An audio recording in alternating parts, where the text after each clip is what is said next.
Thank you so much for taking time out of your, I'm sure, demanding schedules to be with me, to be with this book and celebrate its release into the world.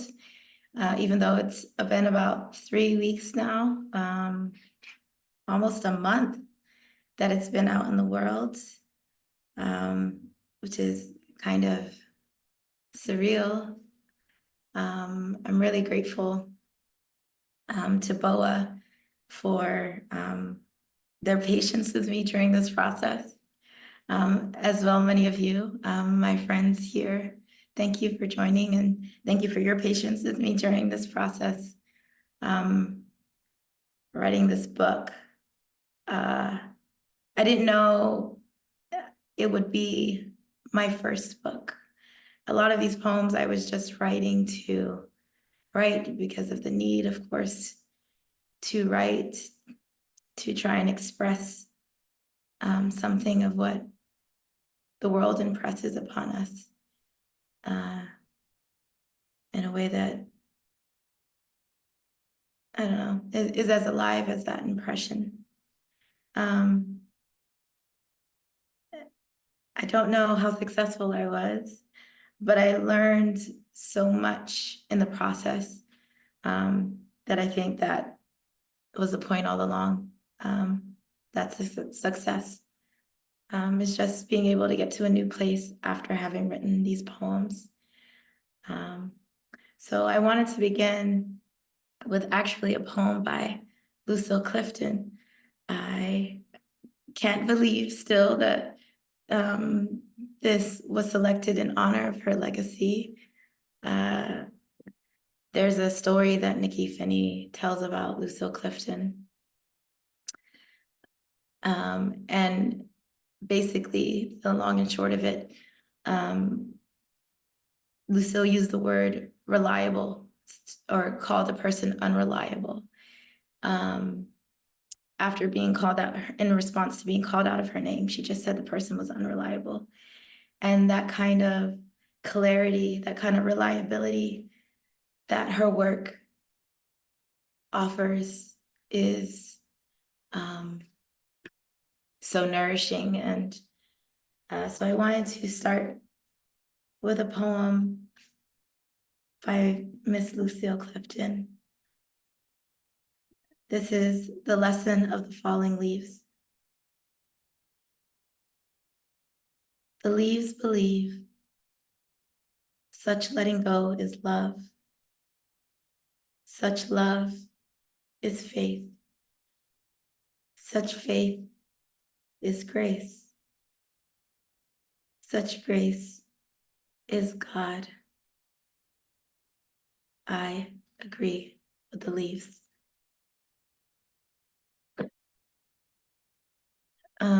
Another poet whose presence is very much alive in this book is Kamila Aisha-Moon, who the book is dedicated to. If you've gotten the book, you may have read in the acknowledgments that Aisha was the one who put me on to this prize and really encouraged me to submit, even when I was very doubtful about my work. So I feel her presence very much in not only this book, but just overall in my my journey through poetry. She was at one of my first readings in New York, or my first reading in New York when I was very much a baby poet, and always a very encouraging, warm presence. I know I'm not the only person who has been touched so much by Camila's work. And so I also wanted to bring her into this space and read a poem that she told me about first. We were walking on the street and she told me about this idea for a poem because she would always mix the color purple with the movie Purple Rain. So she said in her mind, she always wanted to say the color Purple Rain. So she wrote a poem. And as she was telling me about it, I was like, if I wrote a poem, it would be the bluest color purple, which I ended up doing once I was selected for this prize, I ended up writing that poem to commemorate that moment with her and our friendship. So I'm going to read this poem by Camila Aishamoon called The Color Purple Rain, an elegy and an ode.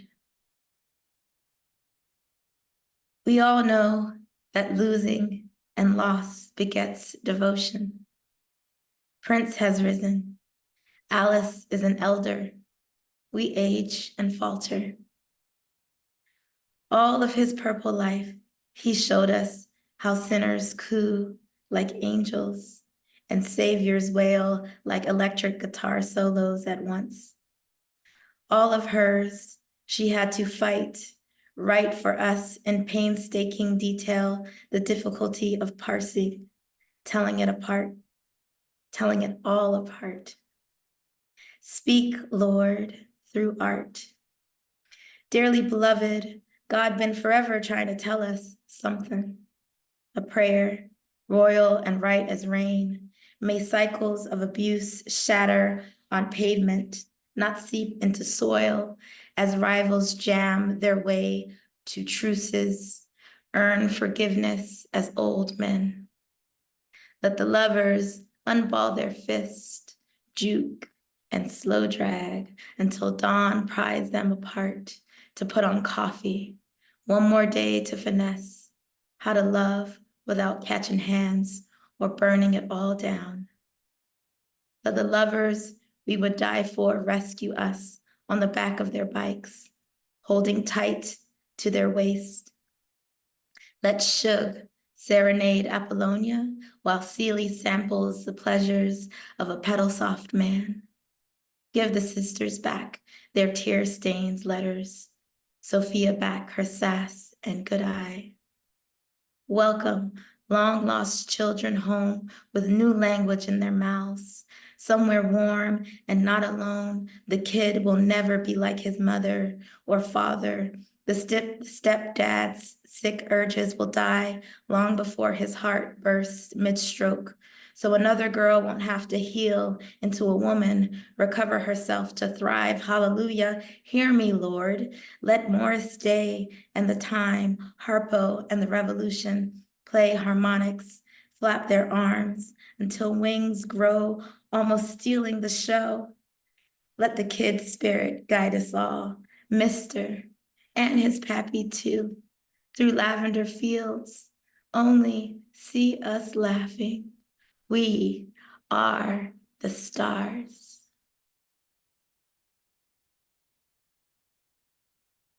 Thank you, Aisha.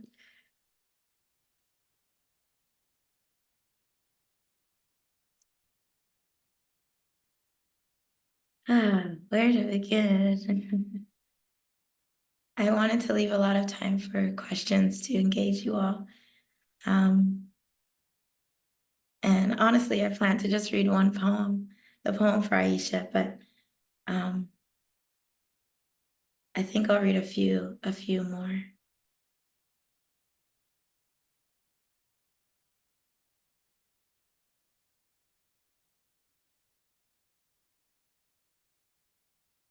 I'll start with Songs of Summer.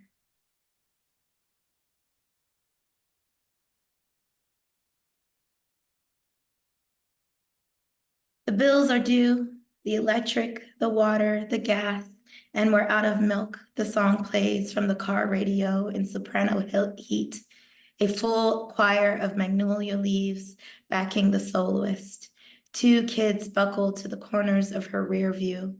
We return to the chorus, The car pulled up at the red light next to us, Toyota tuned to an old year, 97, 74, 88, 62. We've driven through miles of song, the tires on a JC Penney line of credit running low, the sunroof open, and just outside the window is my baby we're singing to somewhere, spinning from here. It didn't matter where we were going, past the Winn-Dixie, down Old Concord, Cherokee Shrub, Georgia grown, boiled peanuts on a cardboard sign, salty lyrics, longing, the pulp in our molars. The radio was on, the windows, a blur of summer from the back seat, stalled on the side of I-285 at the roller rink. It didn't matter, the song, crushed ice, Coca-Cola in styrofoam cups, neon pink laces and a disco ball spinning, Freaknik in denim shorts, white skates spinning under our feet, concrete still spinning while spitting sunflower seeds in the parking lot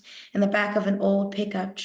As the sun went down and the song slowed on the waist of lovers, as voices dimmed, rolling up the windows, this late, everything bent into the black, black pines, black deer, the heart, car metal dented against, listeners calling into stations, this late, between songs, is it more dangerous to love someone?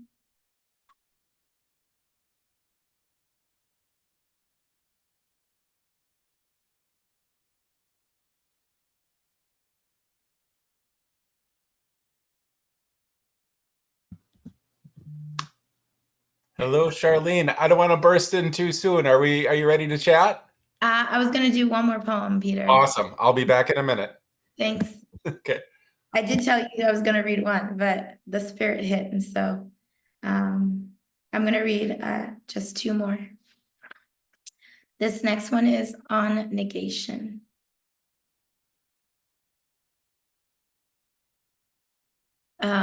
I should say this is after Nicole Seeley poem, which is after a Thomas Sayers Ellis poem. Yes, I'll just say that. On negation. Notwithstanding minor annoyances, the enormous manner, noiseless, footnotes on the linoleum, anointing turnoffs, burnouts announcing non-smoking tenors, monotony notwithstanding, acknowledge notches, nooks, canoes, ignoring nostalgia, ignoring novelty, November runoffs, ignoring non-essentials, enough. Another Pinot, not anxiety, not nothing, not now, noon. Nooses unknotted, unanointed, null now pronounced at the ankles, now, knocking in a knot of girls.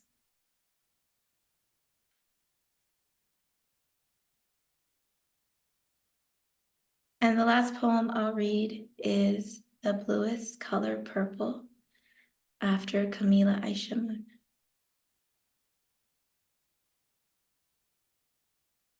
At the slightest touch, leaves fall from branches. Autumn, dear God, soon will disappear behind the task we've been given. Close the curtains, clear the table. Seeley will trim Pa's hair while Pacola washes dishes. Each submits a humble petition to the chore, shedding the fraying ends for a tapered crown, casting the dirty plates to the basin to shine as the pots shine, a mirror for those inspecting eyes to fade as the surface fades to their image. By their reflection we depart, but by this devotion could love be known? And by this love would we vanish from the glassy stairs of Mr. renting the spare bedroom or the mayor's mansion? From the eye-wide gap in the door, framing our mother's glance, off to work or sick under the covers, vanish from the endearing gaze of friends who would forfeit their bikes to plant a letter in our hands? Would it be better than nothing? Would we vanish as the last embers of summer fall to emerge in a patch of sunflowers drooping on the outskirts of town, like long-stemmed sisters, bending into one another, but falling, finally, into themselves as dusk falls on bare branches to cede the view to stars?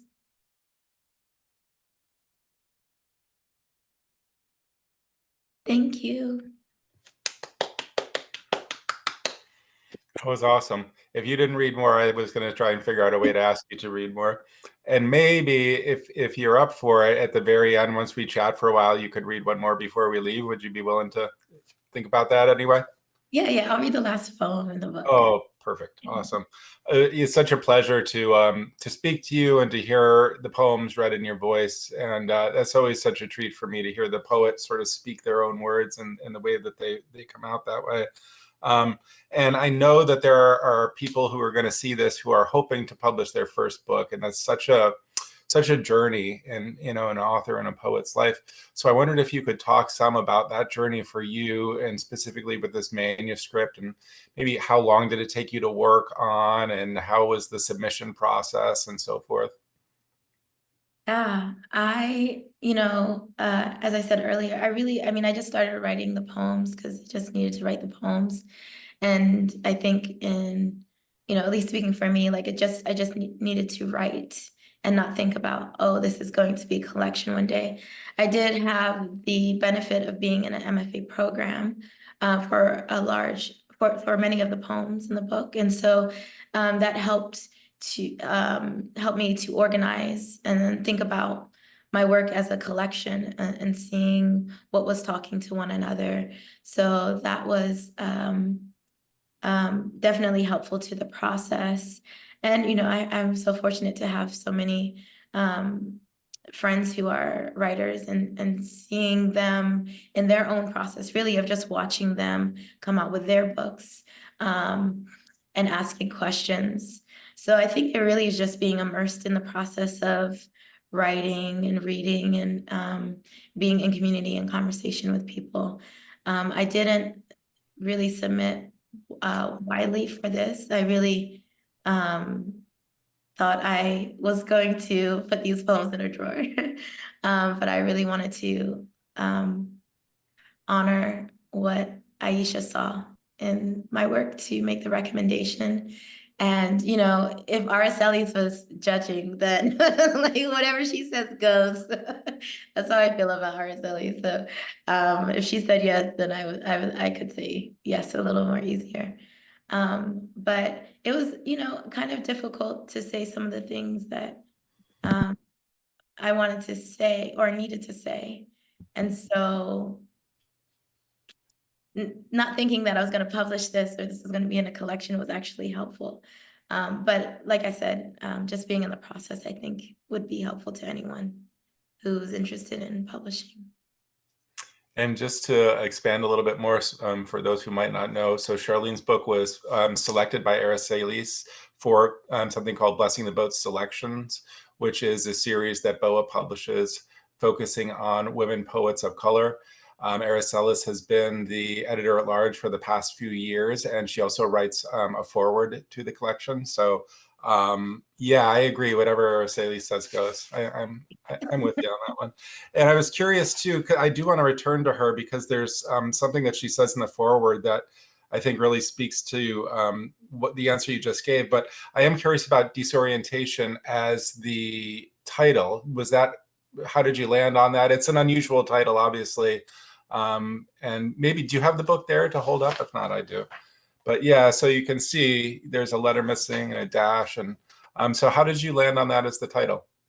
I remember I had two titles and Sharon Olds was my thesis advisor. And it just came out of a conversation between her why I chose this orientation over the other title. I mean, It's funny because it's like also a question I don't feel like I can answer. It just kind of, I don't know where it came from. It kind of like, I don't know where any of these poems really came from. But I do know, like, as far as like, because there was so much erasure, and there was so much trying to, I mean, contend with the silence, but also collaborate with silence and the space on the page, that I thought having something like having an erasure in the title was something that just felt aligned. And as far as, well, now I'm remembering more as I talk. There's the first poem in the collection is Orientation. So there was also a play off of, like having that be the first poem and thinking through the journey through many of the poems. Mhm. Yeah, that was also an anchor point. Now I'm so curious, what was the other title? Do you remember what the other potential title I was? do, but I'm not going to share Okay. it. I might email you later and pester you for that, for my own curiosity. Yeah. So Aracelis, it's interesting because I heard you say that each poem, was written independently and then they were sort of grouped together. But she comments on what she calls the cosmology that your poems create and the way that they begin to accrue this meaning as different things refer back to each other. So I just want to read her passage here from the foreword. She says, in this way, each of the story's subjects are in the exquisite attention of McClure. How amazing is that to read? It's surreal. Right? That's so cool. In the exquisite attention of McClure, refracted by memory, illness, and time. This refraction introduces new ways of understanding, even sensing, the cancer, the mother, the woman, reminding me of the poetics of Lucille Clifton. Such a poem creates a kind of inexhaustible circuitry of relation between the subjects, where an inferred cosmology might begin to take hold in our reading. For example, not only do I think of the relationship between cotton and snow and cancer, but also, and here's a quote, the seeds in spring and summer touch the seeds inside the mother. Mother is kin with the seasons. The seeds inside are kin not only with the cotton, but with the child, also once seed, now woman, now grown in the snows. So I love how she, talks about the different poems and these touch points in the different poems relating to each other and accruing meaning, becoming a cosmology. And of course, there's the reference to Lucille Clifton. So I also wanted to ask, I guess, your thoughts about her observation about your poetry and whether Lucille Clifton was influential for you at all. And I should mention, of course, Blessing the Boat Selections is also named in honor of Lucille Clifton. So it all comes together. Yes, I mean, absolutely. So I started with Lucille Clifton, and the poem I started with, I remember where I was, when I first heard it, Um, and I think it's when I talk about Lucille Clifton like being reliable, like there's just a clarity that just feels, I mean, a clarity that feels like truth, that is truth, in a way that makes everything new. This moment, I'm also thinking of Ntozake Shange talking about a poem should happen to you like cold water or a kiss. This very visceral, bring you into the present moment.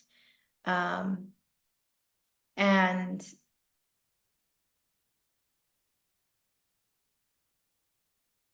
I've been attracted to that quality of Clifton's work. And I think writing and rewriting these poems and how some of that has expressed itself is looking for that clarity, looking for a way to see in a way that brings us back to the present moment, back into our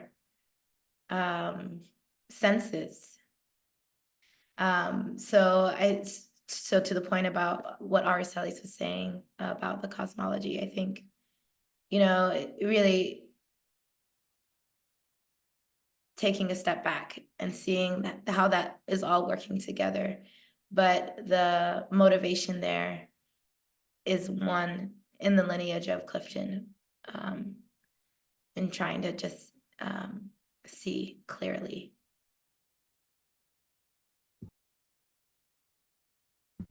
Yeah, that's beautifully said. And she also refers to erasures, and you've mentioned erasures too. So it's definitely something I want to talk about here. You have, they recur throughout the book. You use historical documents, historical texts, police reports, song lyrics, there's erasures all over, and there's a ton of open space throughout the book too, which isn't always from erasures, but to me works in a similar way. So can you talk some about erasures, your relationship with them, and I guess also, the importance of having the original text as a part of the book, as opposed to just being inspired by it, referring to it, maybe an epigraph, but actually the importance of putting the document in there in some way as well. Yeah, so kind of going back on where I left off with the last answer about trying to see clearly, I think that requires, or that is helped through dialogue, through conversation, and really, and I'm coming to this, stepping back. The book is in the world, the work is doing what it's doing, and having new, my relationship to it is changing, like, because it's a living thing. But trying to engage in a kind of dialogue with the original source text, and how to do that. Kaveh Akbar had a poem, I can't remember the title of this poem, but I remember him talking about the poem as him starting with erasure and not wanting to erase the person's voice. And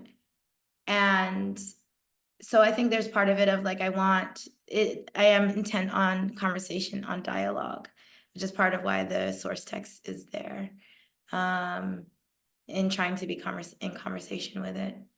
I also noticed more recently that the poems, there is a sense, however subtle in some of them, but a sense of authority of the voices in the source text that I wanted to also, when I think about a poem like Age or On the West Eye, I definitely wanted to trouble a little bit, was interested in some of the, just in troubling and disrupting some of what was happening in the text. And with something like the arrest, which takes from the transcripts from the arrest of Sandra Bland, I didn't want to erase that voice. I wanted to make sure that I don't know, I've considered that poem also an erasure, even though I don't erase any of the text. I don't know why, but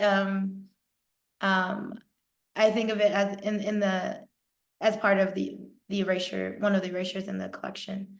But yeah, just as a way of like, how do I approach talking about something, and where's my authority as well as the poet? Who am I to come in here? So those are some of the thoughts that I had around erasure. Yeah, it's really interesting because now I'm realizing how the voices that you use and the texts and documents that you use do have that uniformly sort of authoritative, like domineering, violent, I mean, thing in some ways, and like, I don't know. I'm trying to imagine the use of an original text that doesn't have that as its origin, and if it would work nearly as well, because I think, as you're saying here, the disrupting that authoritative voice and sort of allowing the silence to sink in also really pokes a hole in that authority, which is really just phony anyway, right? So I'm trying to imagine that from that same technique used on a what might be considered a more positive voice, a more positive message, and would it work as well, or is it? Do you know what I'm getting at? Yeah. But I think about that with On the West Side as well, because I think it was the purpose of, I don't know, William Fox's attorney, 1780, no, was it 1781? I can't remember actually the date of the document, but You do have it in the notes section yeah. pretty well. So I'm not saying for those listening, you can find it in the notes section. I do have it in my book. Ah, I'm still getting used to this, obviously. 1792. I was off a little bit. But I think about the intent is admirable. To get people the full title of the document is addressed to the people of Great Britain, trying to get them to abstain from sugar and rum, because these are products that are coming out of the transatlantic slave trade and being produced from enslaved peoples. But I also have been thinking a lot about, and this is later actually after the book was already done, really, but Sylvia Wynter, who is an academic, talks about moving towards the human after man, and this idea of what is human is corrupted by what this kind of colonial idea of what human is, of what the breadwinning man is, the sinner man is, in all these contexts. So what would it be like to move towards the human, even when there's a document like the one William Fox wrote that is intending to do positive work on behalf of other people? And there's no me saying there's right or wrong in this. It's just a question, a curiosity about, where is the human in this, even in this? Are we speaking from the human? So yeah, it's an interesting question. I think part of what I really admire about the way that you use space is it forces the reader to engage in an almost physical way with the text, because you have to visually you're wrangling with it in some way, right? So you are physically reacting to that space. And then I think on an intellectual level, you have to sort of fill in some blanks, so you're almost, you become the poet for a minute, and there's all these possibilities. That's my interpretation. And I wonder, what do you imagine is going on in a reader's mind when they engage with that space? Or what would you like to see? What would be your hope that happens when a reader engages with that space? I feel like that's a really hard question.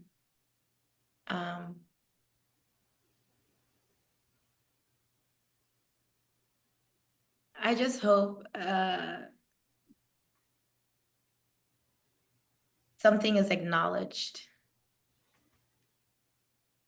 I don't know what needs to be acknowledged for the reader, but maybe there's something that is acknowledged that they need acknowledged. I feel like it's that simple, maybe connection. Mm-hmm. But I don't know, I don't know. I'm Yeah. grateful for anyone who reads my work. So Well, I mean, I love that answer, because honestly, it's almost like that's a big space in that answer as well, which is like what is acknowledged, for each person, that's a different thing. So you've almost answered it with the same sort of space that's in the poem, which I love. True to yourself. And I did want to circle back to Camilla Aisha Moon, who obviously the book is dedicated to you, and maybe give you a chance to just talk a little bit about her work, its influence on you, and maybe turn some people on to her work that's obviously been so important to you. yes. Um, I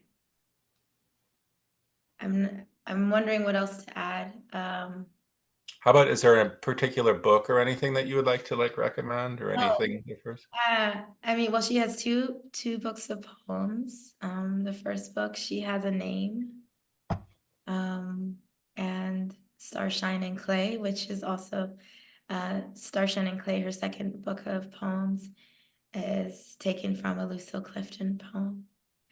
But Aisha is just a light, and she encouraged so many of us. She encourages so many of us. She's a friend, in addition to, you know, being a writer in the world, uh, and teaching and showing up for her community. She was just solid, true, reliable person, in general, and her her poems also bring clarity and acknowledgement. And yeah, I encourage anyone who isn't familiar with her work to read her work. Um, but yeah, I know I'm just one of many people who love her and continue to show up for her and love her now. If I'm not mistaken, I think she did some research on Lucille Clifton with Aracelis when Aracelis was working on How to Carry Water, which is a selected Clifton book. They might have gone to the archives together, I forget, but I believe she might have worked with her on it. And that title is taken from Come Celebrate With Me by Lucille Clifton, which, if people aren't familiar, go find that poem. It's all over the place. Yeah, brilliant. So I'm curious for you what it's been like having this book out into the world. The first book can be a really big deal in lots of ways, you know, personally, and also it can impact the way that people look at their writing and the way that they start writing afterwards. So I'm curious, do you have any comments on how having the book out here has impacted you in different ways? Yes. The first way it comes to mind is uncomfortable. It's been you know, challenging experience, just in ways I can't really articulate, you know. It's been really wonderful and surprising whenever sends me a picture of my book, or, you know, telling me the places they seeing it. I'm about to take a workshop actually in a few months, and the person leading it was like, "Oh, I'm at Greenlight. I was at Greenlight last night and I saw your book and I bought it."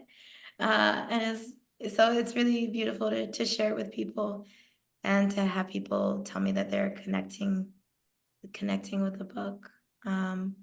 As far as where putting it together definitely brought me somewhere else, and I feel like in some ways I'm beginning again. Like I'm starting with the questions I had with this book again, but I'm beginning from a new place. Like I'm more grounded in the language that I want to use and parse it down to a few words and get into, you know, what is the etymology of ecstasy and compassion, which I think are things that are here in this book, but um, uh, there's an urge to find another way of saying maybe the same thing, maybe something new. But yeah.